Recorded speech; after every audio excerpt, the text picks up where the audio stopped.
마르다와 마리아가 표상하는 것 5번째 시간입니다. 오늘 나눌 말씀은 호세아서 14장 5절에서 7절 말씀입니다. 제가 여러분에게 봉독해 드립니다. 내가 이스라엘에게 이슬과 같으리니 그가 백합화같이 피겠고 레바논 백향목같이 뿌리가 박힐 것이라. 그의 가지는 퍼지며 그의 아름다움은 감람나무와 같고 그의 향기는 레바논 백향목 같으리니 그 그늘 아래에 거주하는 자가 돌아올지라.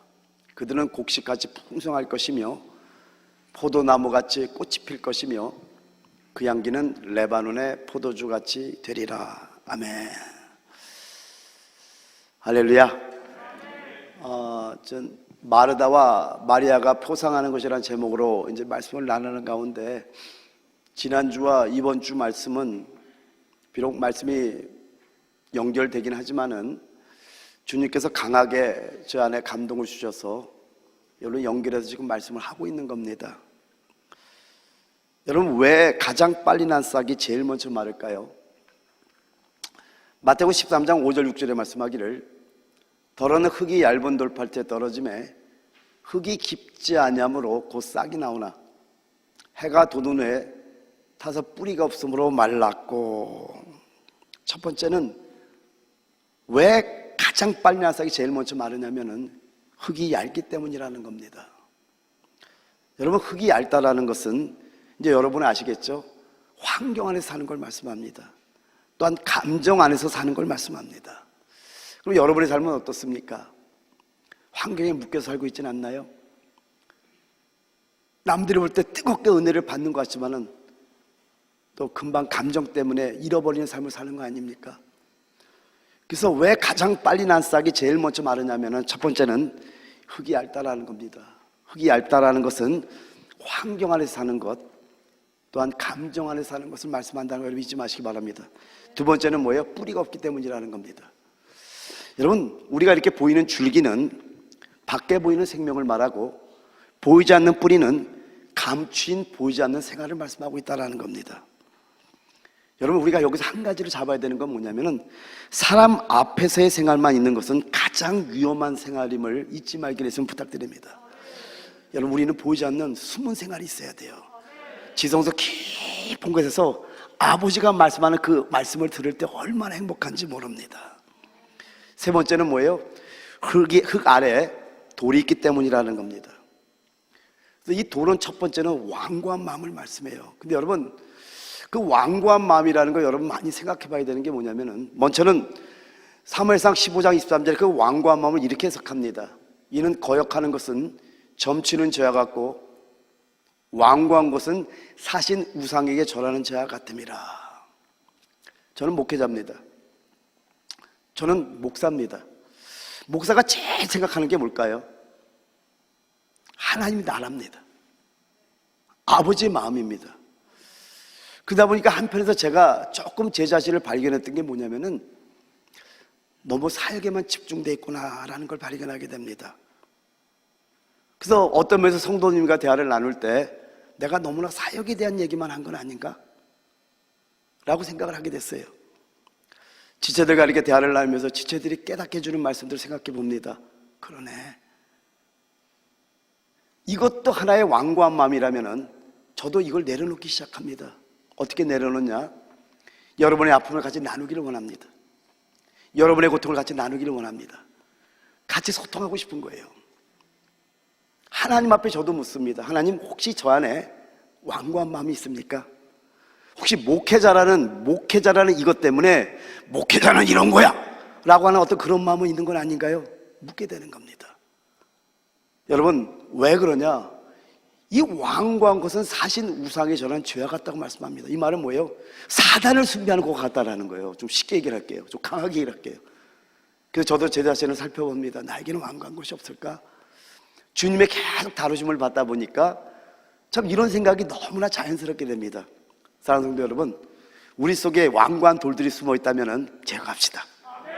그래서 부드러운 마음, 부드러운 영을 가지고 서로 사랑하는 은혜가 있게 됐으면 축원드립니다.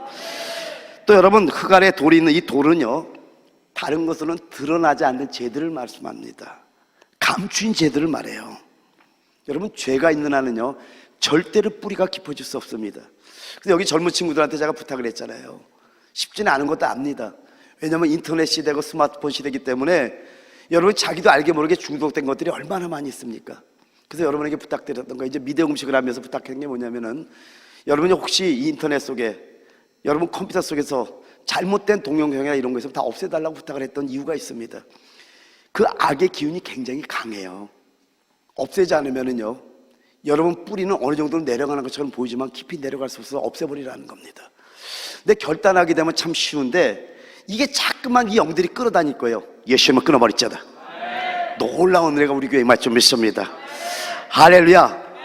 근데 여러분, 여기에 대한 마태복음 13장 5절 6절의 해석을 마태복음 13장 20절 21절에 해주기를, 돌밭에 뿌려졌다는 것은 말씀을 듣고 즉시 기쁨으로 받되 그 속에 뿌리가 없어 잠시 견디다가 말씀으로 말미암아 환난이나 박해가 일어날 때는 곧 넘어지는 자요. 이 말씀에서 우리가 한 가지를 알아야 되는 게 있습니다. 하나님께서는 말씀하고 나면은요 반드시 그 말씀에 대한 순종을 점검하는 환경을 만든다고 여러분 잊지 마시기 바랍니다. 이걸 많이들 놓쳐요. 말씀을 듣고 뜨겁게 은혜를 받았는데 두 부류로 나눠진다라는 거예요. 한 부류는 그 뜨거운 환난과 박해, 그 뜨거운 햇빛이 하나님의 사랑임을 아는 자는 그리스도께 뿌리를 깊이 내립니다. 근데 대부분의 성도들은 환경 안에서, 감정 안에서 살다 보니까 그냥 넘어지는 거예요. 여러분, 우리 그런 자 되지 맙시다. 할렐루야. 여러분, 하나님께 순종하는 마음이 있는 마 아멘 합시다.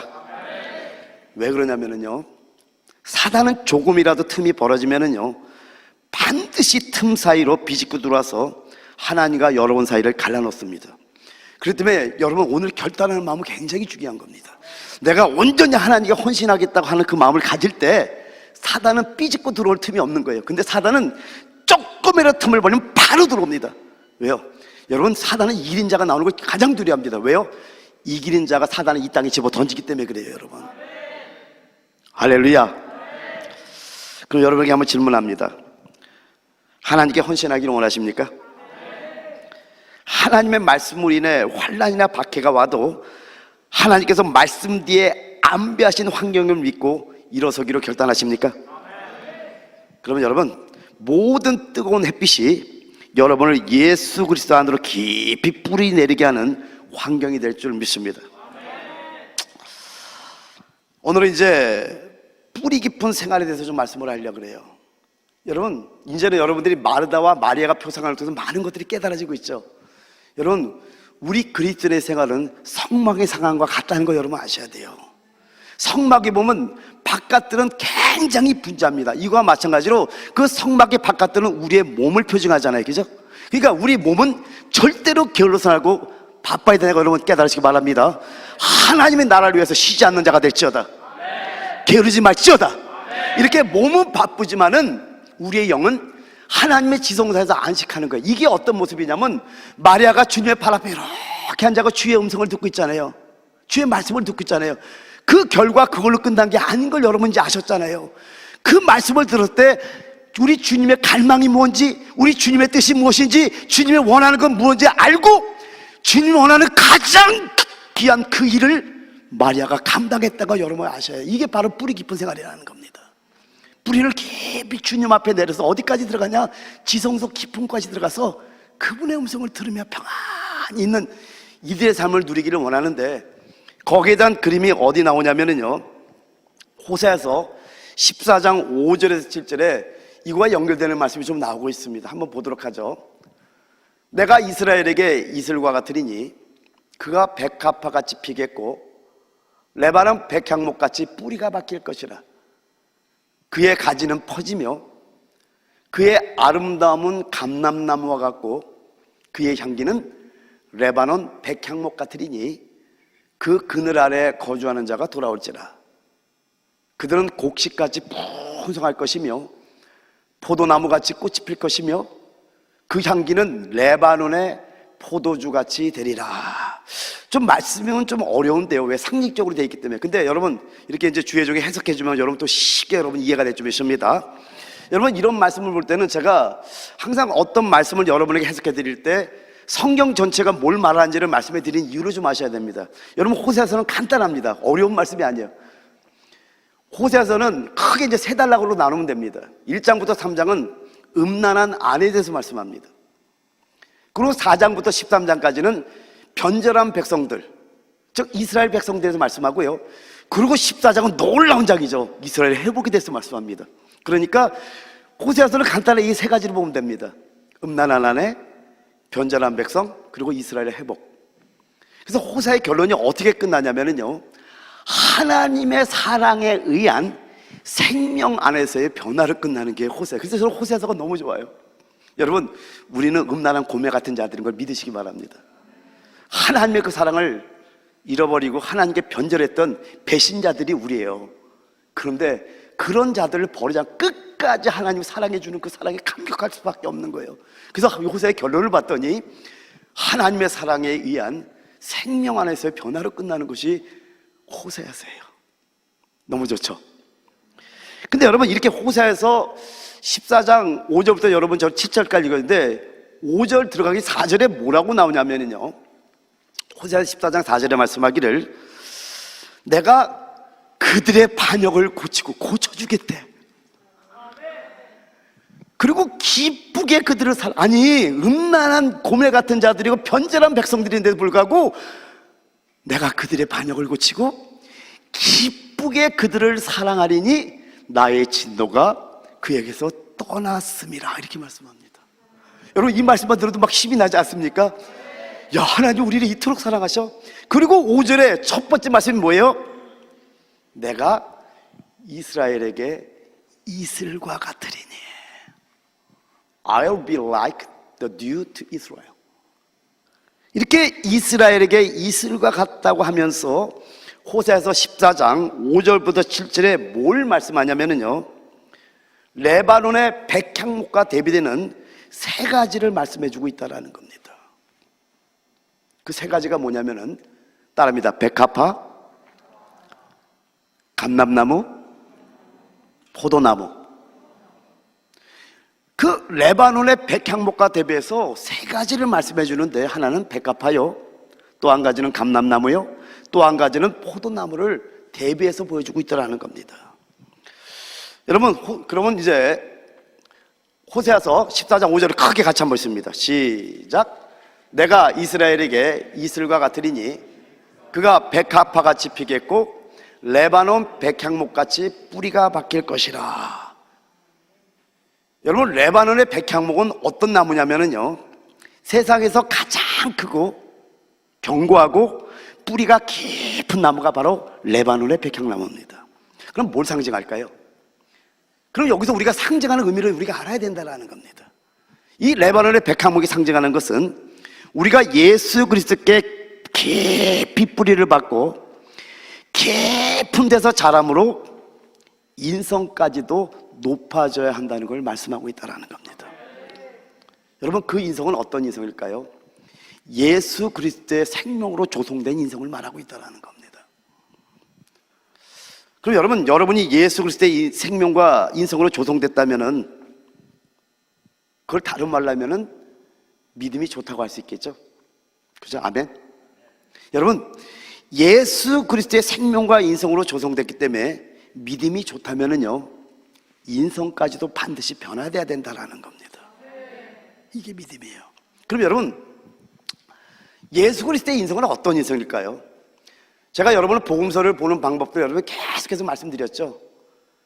말씀이신 하나님께서 하나님의 자녀들, 하나님의 백성들이 우리가 어떻게 살아가야 될지를 말씀이 하나님이 이 땅에 오셔서 직접 인간의 삶을 사시면서 얘들아 내 자녀들은 내 백성들은 이렇게 사는 거야 직접 보여주신 걸 보면 복음서가 굉장히 쉽게 열린다고 여러분 말씀했잖아요. 그럼 여러분 주님의 인성이 어떤 인성일까요? 여러분 마가복음 9장 35절에 보면은요, 예수께서 앉으사 12제자를 불러서 이르시되 누구든지 첫째가 되고자 하면 무사람이 끝이 되며 무사람을 섬기는 자가 되어야 하리라 하시고, 아, 이게 주님의 인성이구나. 여러분, 우리 그리스도 안에 첫째가 되기를 원합니다. 그리스도가 인정하는 첫째는 누구냐? 무사람의 끝이 되고 무사람을 섬기는 자가 첫째가 되는 인성을 가진 자라고 말씀합니다. 또 마가복음 10장 42절에서 45절에 말씀하기를 예수께서 불러다가 이르시되 이방인의 집권자들이 그들을 임의로 주관하고 그 고관들이 그들에게 권세를 부리는 줄을 너희가 알거니와 너희 중에는 그렇지 않을지니 너희 중에 누구든지 크고자 하는 자는 너희를 섬기는 자가 되고 너희 중에 누구든지 으뜸이 되고자 하는 자는 모든 사람의 종이 되어야 하리라. 인자가 온 것은 섬김을 받으려 함이 아니라 도리어 섬기려 하고 자기 목숨을 많은 사람의 대속물로 주려 함이니라. 여러분, 신부라는 것은 오직 신랑이신 예수 그리스도의 생명으로만 조성된 것이 신부입니다. 신부가 되려면은 바로 예수 그리스도의 인성이 그대로 우리 인성이 돼야 돼요. 근데 주님의 인성은 어떤 인성인가 봤더니 섬기는 인성이네요. 이 땅에 온 목적이 섬김을 받으려고 온 것이 아니라 도리어 섬기라고. 아예 어디까지 섬기냐? 자기 목숨을 사람의 대속물로 주려고 왔다고 성경은 말씀하고, 이게 주님의 인성이라는 겁니다. 여러분, 요한계시록 21장, 요한계시록 22장이 연합된 도성, 연합된 신부인 새 예루살렘 성으로 건축되는 게 요한계시록의 마지막 결론입니다. 여러분, 신부로 단장되기는 원하면 아멘 합시다. 여러분, 신부로 단장되려면요 나를 비워야 돼요. 먼저는 우리 주님께서는 각 개인의 신부들을 먼저 만듭니다. 여러분이 주님의 생명으로 조성되고 주님의 생명으로 건축되면 주님의 인성을 가진 신부들이 되셔야 돼요. 근데 여러분, 주님은 각자 개인의 신부를 원하지 않아요. 그 신부들이 연합된 신부, 연합된 도성을 원하고 있다는 겁니다. 그러려면 어떻게 될까요? 나를 비워야 돼요.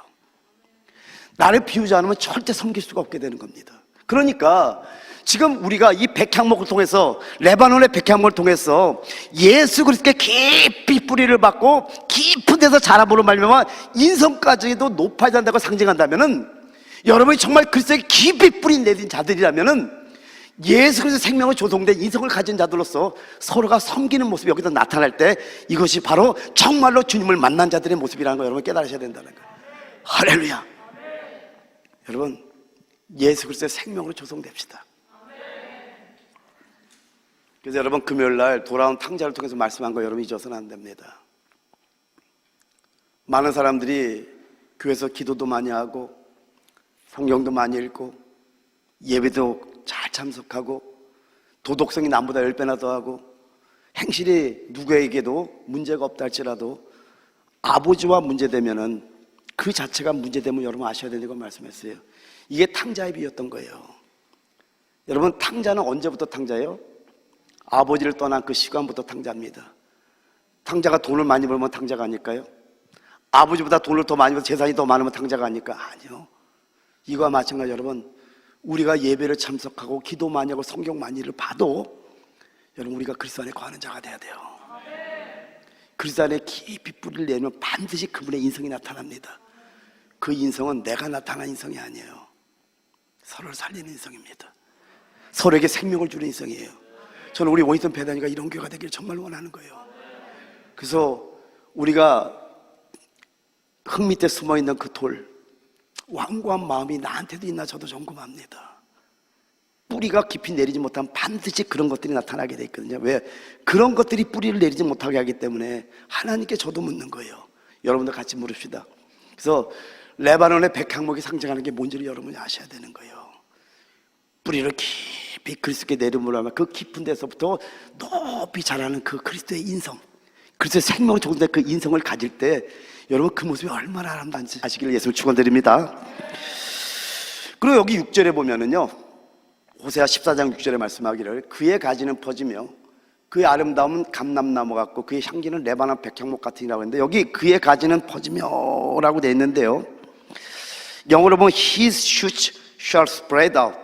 그 가지가 번성하고 번창에 퍼져나간다라는 겁니다. 막 자란 가지가 쫙 느껴집니까? 이렇게 쫙 번창하고 이렇게 막 퍼져나가는 그런 모습을 보여주고 있다는 거예요.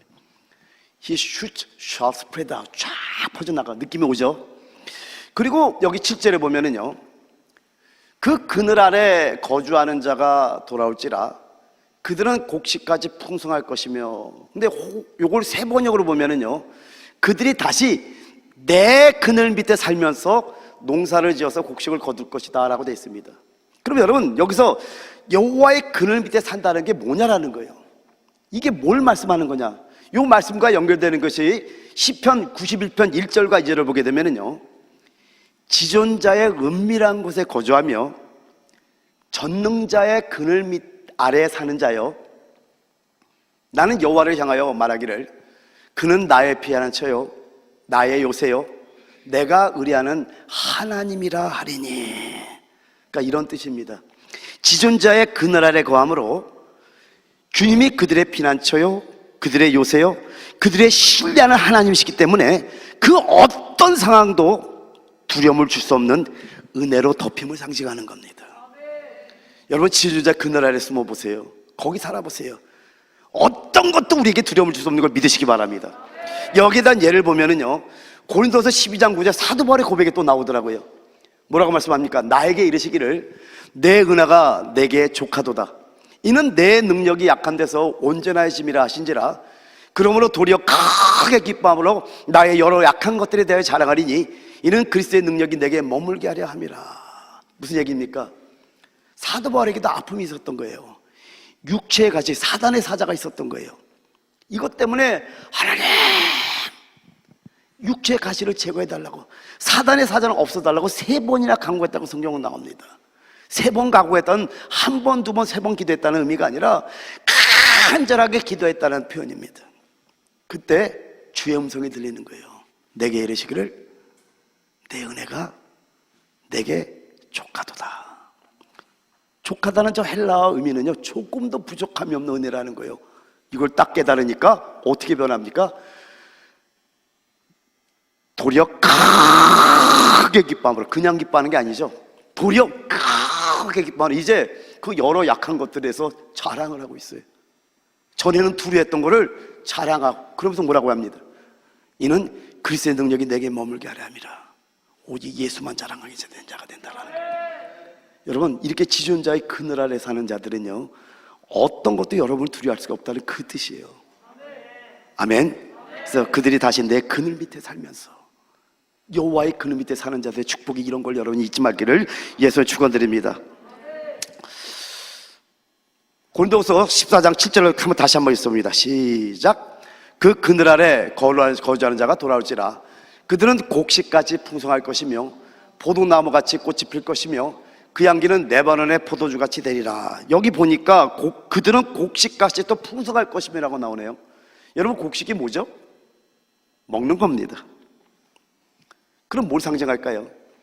먹을 양식 있는 생명으로 충만함을 상징하고 있다는 겁니다. 그럼 우리가 이런 자들이 돼야 된다는 거예요. 아멘. 자, 이렇게 여러분, 이제 백향목에서 풀었는데요, 레바논 백향목과 대비해가지고 3가지를 말하는데, 자, 호세아서 14장 5절을 큰 소리 한번 씁니다. 시작. 내가 이스라엘에게 이슬과 같으리니 그가 백합화같이 피겠고 레바논 백향목같이가 뿌리가 밝힐 것이라. 첫 번째로 이 비유로 나오는 것이 백합화가 나오네요. 여러분, 여기 있는 백합화는요, 들의 백합화입니다.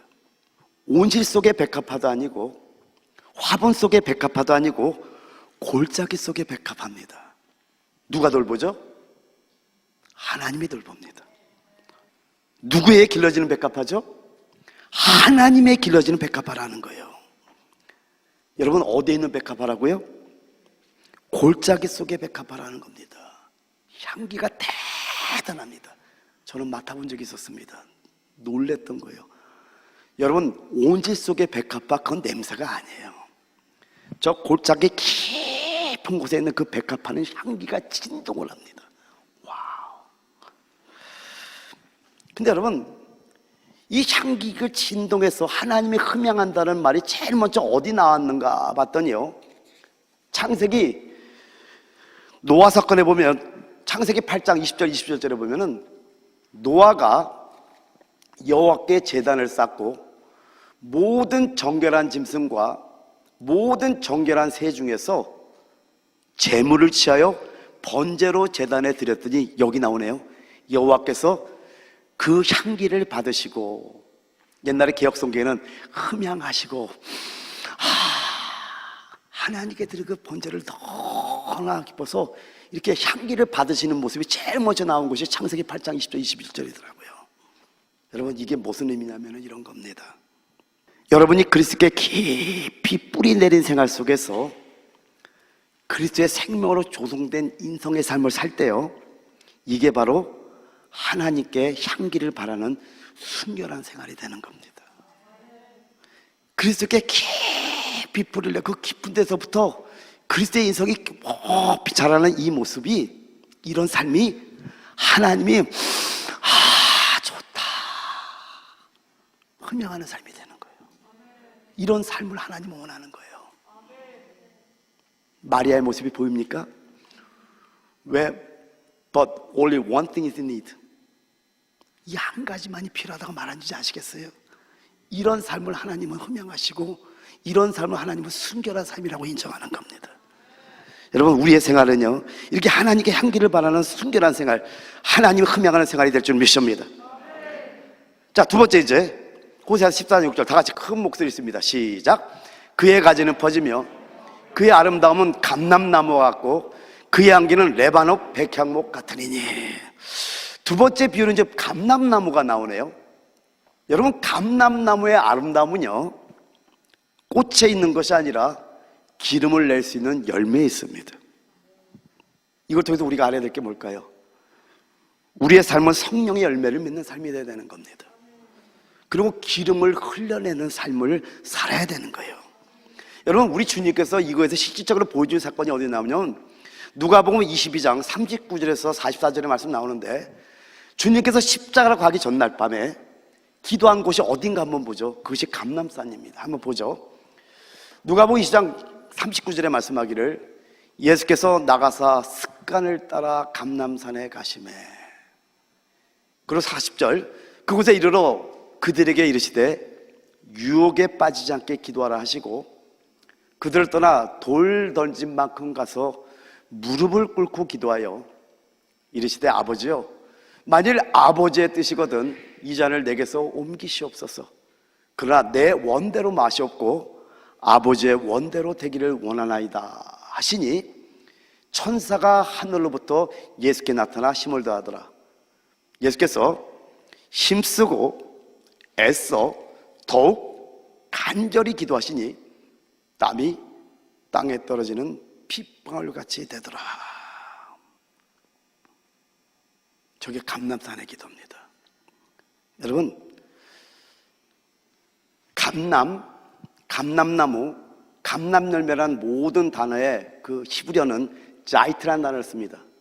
저 자이트라는 단어는 감람나무, 감람열매 전부 다 저 자이트라는 단어를 써요. 근데 저 단어가 형용사로 바꾸면 자크라고 바뀝니다. 순결한, 깨끗한, 정결한이라는 뜻으로 바뀝니다. 그리고 저게 동사로 바뀌면 자카라 그러는데, 이 자카라는 것은 부드럽다, 정결하다, 순결하다, 순수하다 이런 뜻으로 바뀝니다. 여러분, 우리 주님께서 십자가로 가기 전날 밤에 왜 습관을 쫓아 감람산으로 갈까요? 우연일까요? 우리에게 전해주는 메시지가 있는 겁니다. 우리가 성소를 보게 되면은요, 여러분, 성소 안에 들어가면 이렇게 들어가죠? 동쪽에서 이렇게 들어갑니다. 그러면은 번제단이 있고 물두멍이 있고, 성소 안에 들어가면은 남쪽에 7 등대가 있습니다. 이 7 등대에 쓰는 기름이 감람기름, 감람유를 씁니다. 성소에 불 밝히는 그 재료가 뭔가 했더니 감람유예요. 근데 이 감람기름은 어떻게 만드냐면 찌어내서 만듭니다. 찌어내서. 그러니까 여러분이 성령 충만한 기름 내는 삶을 살려면요, 그냥은 이 기름이 나오지 않고 찌어내는 거예요. 그래서 주님께서 힘쓰고 애써 더욱 간절히 기도하시니 땀이 땅에 떨어지는 핏방울 같은 기도를 우리에게 시적으로 보여준 거예요. 왜요? 내가 가서 보혜사 성령을 너에게 보내달라는 약속을 했기 때문에 그 성령을 보내주기 위해서 주님은 이런 기도를 통해서 성령의 역사가 이루는 거야.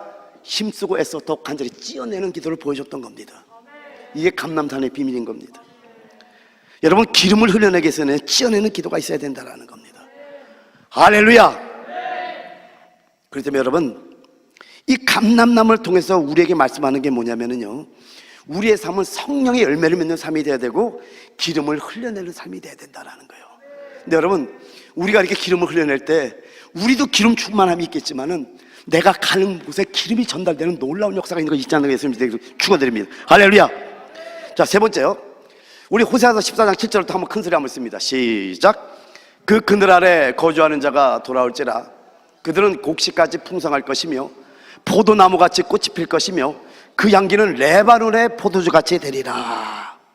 이제 세 번째 비유로 레바논의 백향목과 대비해서 세 번째 비유로 포도나무가 나옵니다. 포도의 특징을 여러분 잘 생각해 보세요. 포도나무의 꽃을 본 사람이 있습니까? 제가 그렇게 포도를 줘가 포도를 수없이 따먹었지만은 아직까지 포도나무의 꽃을 본 적이 없습니다. 포도나무의 꽃은 매우 작습니다. 그리고 사람들이 보기도 전에 포도를 맺어버립니다. 그럼 포도나무의 이 꽃은요, 보기 위한 것이 아니라 열매를 맺기 위한 것이라는 겁니다. 그래서 포도나무 통해서 우리에게 뭘 알려주는 거예요? 우리의 삶은 열매 맺는 삶이 되어야 된다는 겁니다. 근데 그 열매가 오늘 저기 봤더니요, 포도나무같이 꽃이 필 것이며 그 향기는 레바논의 포도주같이 되리라. 여러분, 그 음료는요, 사람을 기쁘게 하는 음료를 산출하기 위한 꽃핌이 되어야 된다는 겁니다. 그 향기는 레바논의 포도주같이 되리라. 그래서 감미로운 포도처럼 퍼지게 됨을 말씀해주고 있다는 겁니다. 한번 정리해 볼게요. 지금 여러분, 레바논의 백향목과 대비해서 세 가지를 지금 말씀해주고 있잖아요. 여러분 레바논의 백향목 같은 삶이 돼야 됩니다. 그리스도께 깊이 뿌리 내림으로 말미암아 그분의 음성을 들을 줄 알아야 돼요. 그러면은 여러분이 잘하는데, 쑥쑥쑥 잘하는데 그리스도의 인성이 잘하는 겁니다. 그 인성은 어떤 인성이라고요? 섬기는 인성이에요. 내 이름을 내는 게 아니에요. 남들이 칭찬하는 거에 목말라지 마세요. 하나님과 원수됩니다. 여러분, 여러분이 숨어서 해도 그 모습은 보이게 되니까 염려하지 말라니까요. 여러분의 마음 자세를 오직 예수 그리스도의 의만을 높이겠다. 그러면 그분의 인격이 여러분으로 조성되기 시작합니다.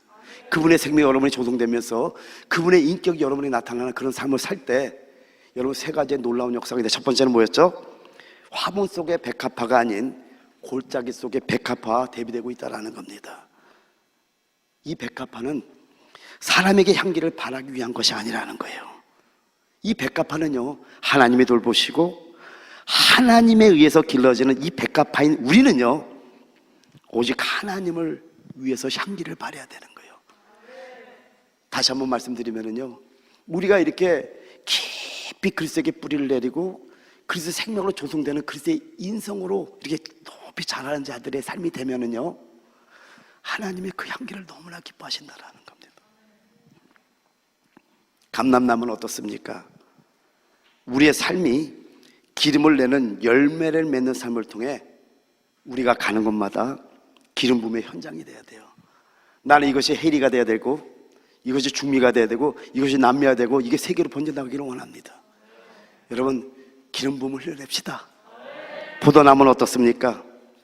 포도나무의 꽃 또한 보기 위한 것이 아니라 열매를 맺기 위한 것이라는 거 여러분 잊지 마시기 바랍니다. 그러니까 우리의 삶은요, 열매를 맺는 삶이 되어서 많은 사람의 목을 축여주는 포도즙을 내는 삶이 되어야 되고요, 감미로운 포도주처럼 우리의 향기가 퍼져나가는 삶이 되어야 될 줄 믿습니다. 할렐루야. 그렇기 때문에 여러분, 우리가 이 찬양을 하면서 이런 고백을 했으면 좋겠어요. 하나님, 예수 그리스도께 깊이 뿌리 내린 삶을 통해서 주님의 사랑으로 채워지기를 원합니다. 주님의 그 멈출 수 없는 사랑을 깨닫고 그 깨달음으로 말미암아 우리를 두려울 게 아무것도 없어질 줄 믿습니다. 할렐루야.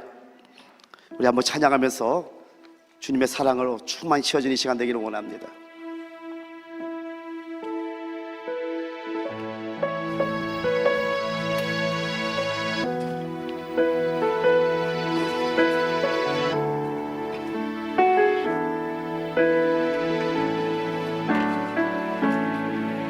멈출 수 없는 사랑 주소서. 끊을 수 없는 사랑 주소서. 십자가에 달린 주님 계시니 그 누가 이 사랑 끊으리. 멈출 수 없는 사랑 주소서.